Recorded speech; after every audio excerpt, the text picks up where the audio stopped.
Hey folks, this is Ben Gessel. How's it going? Just finishing up dinner here. Make a quick video here reviewing a Android video game called Vampire's Fall, and it's free, um, but they do tempt you to spend a little money via a way I'll explain here in just a sec.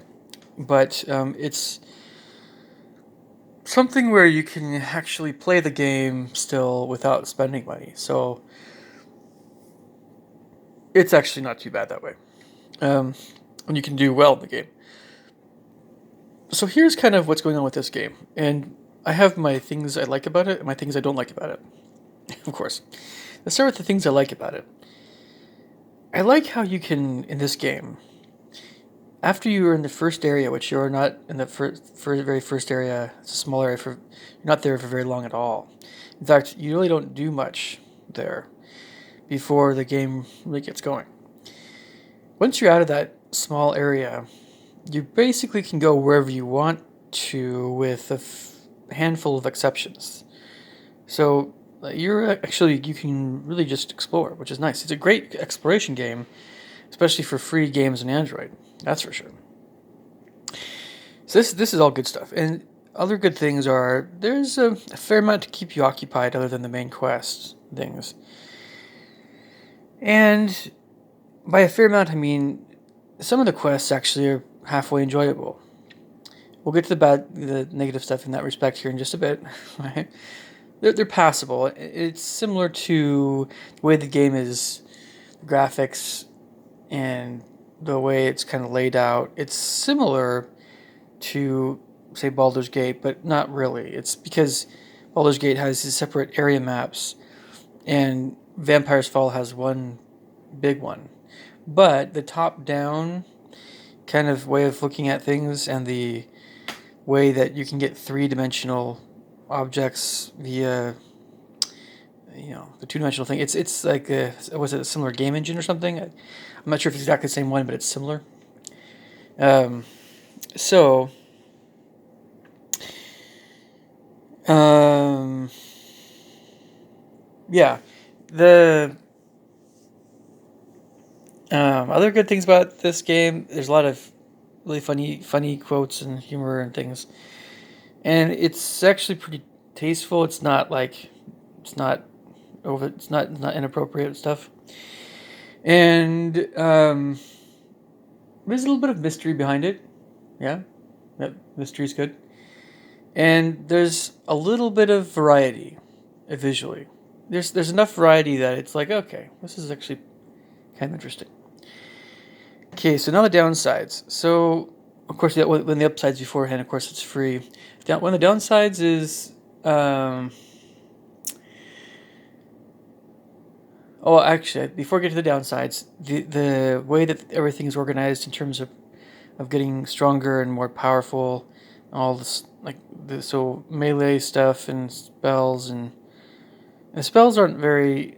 There's not like a whole lot of spells, but they're skills, more skill kind of things. The whole tree is kind of fun too. So the not so great things. Most of the map, because this is the theme.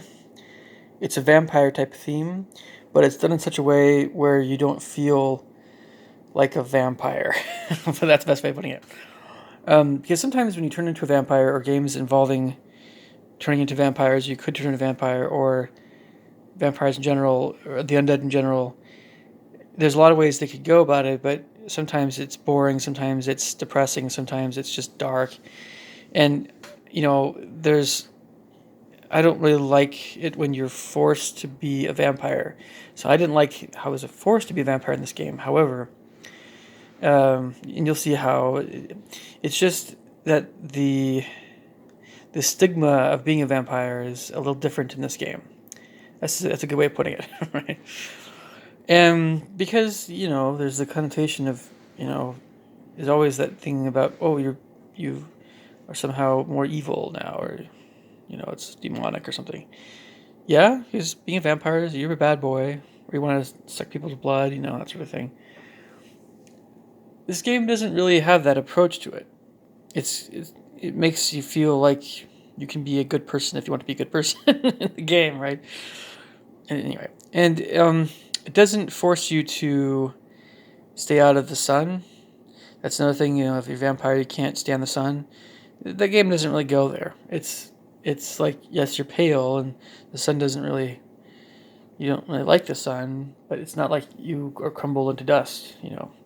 So the type of vampire, I guess, you are is, I don't know. They don't really, yeah. So, um, other than that, some not so good things though. Well, everybody talks about how in this game, the combat system is basically like if you've ever tried playing. There's another free adventure game online, which is much cornier. It's Adventure Quest, but it's very colorful, right? It's corny. Um, Adventure Quest, yeah, and also kind of designed for kids, I suppose, but lots of bright colors. But the way that the combat works in Adventure Quest is kind of similar to this game. So it's like you're side scrolling. You hit, it's turn based. The person hits you. It's not really. If you want like realistic combat, and you want. No, I don't know. I don't know if there's anything. The other game I was looking at, right? Haven't really played it yet, but I have it on my phone. Eternium is probably more what you're looking for. And I'm going to try it a little later. It has more color. It has, the way it's designed. It's more enjoyable in that respect. It's more three-dimensional in a way, or the combat's more three-dimensional. But the storyline in this game is actually pretty good. I'm staying with it. It's not bad. And this is coming from somebody who doesn't like the emphasis on undead stuff. Now, of course, in Baldur's Gate 2, you had vampirism, but you're never. You don't have to be a vampire, or you don't have to ally with being a vampire.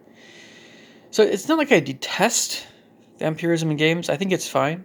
I just don't like it when I'm compelled to be, or I'm forced to be a vampire. But in this game, it's proven that my desire not to be forced to be a vampire, I can actually live with it if you don't feel like you're this undead creature that has to sneak around at night all the time, which is what you had to do in Elder Scrolls. So that's why it sucks to be a vampire in Elder Scrolls, because although you could, whatever, some great things, other things, no, not so good. In order to be cured, it was really just this headache. No. So, anyway, so Vampires Fall. How would I rate it on a scale of 1 to 10? Well, it's fair to say, you want to grade it against free Android games, right? And then you can make another judgment if you want for all games in general. But as far as comparing it with free Android games or just Android games in general, this one actually ranks pretty high. This one's actually in the 8 out of 10 range. It's actually very good. Of course, me and my taste with all things video games and like pretty colors, more, nicer aesthetic. Maybe I make it a 7, but it really is closer to an 8. Now, how it compares though overall to all other games I've played and other games, out there, scale of 1 to 10. It's gonna be closer to the 6 range. Still better than 5, so it's definitely worth checking out, especially because it's free. But you can't compete with some games, of course. So leave me thoughts and comments below. Catch you guys later. Take care. Bye.